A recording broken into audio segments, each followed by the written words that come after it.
Rue de Rodebeek à Laken, une immense porte en bois s'ouvre sur une nouvelle façon de se loger.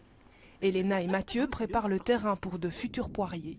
Depuis quelques semaines, ils savourent leur rêve d'habitat groupé, baptisé l'échappée.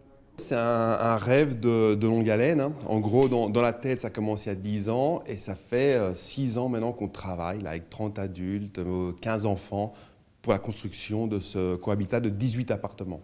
Acheter le terrain, concevoir les bâtiments et créer de l'entraide financière entre des gens qui ne se connaissent pas. Pour que cela fonctionne, les habitants ont créé une charte et se réunissent régulièrement. Avant de faire ce projet, par exemple, j'ai eu mes propres échecs.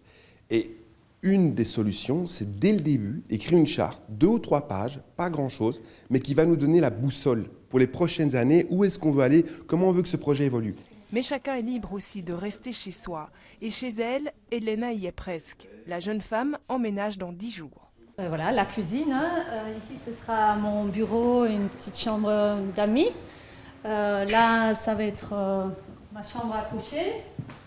Donc, comme tu vois, c'est tous des matériaux très écologiques, de l'argile, des squelettes en bois. Ça me tenait vraiment à cœur.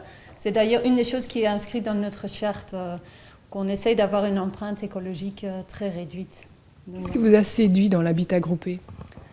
Ben, je trouve que c'est important, d'une part, de casser ces routines. En plus, comme je vis pour l'instant seule, je trouve vraiment intéressant de mener une autre vie, de se laisser surprendre par la créativité des autres, les bonnes idées des autres. Des habitants qui veulent être ouverts sur le quartier car leur projet d'échappée n'est pas une fuite. C'est plutôt une trouée de lumière dans un ciel gris, un peloton de cyclistes qui en emmène d'autres dans son sillage. Aujourd'hui, une vingtaine de projets d'habitat groupé existent à Bruxelles et 5 autres sont en construction.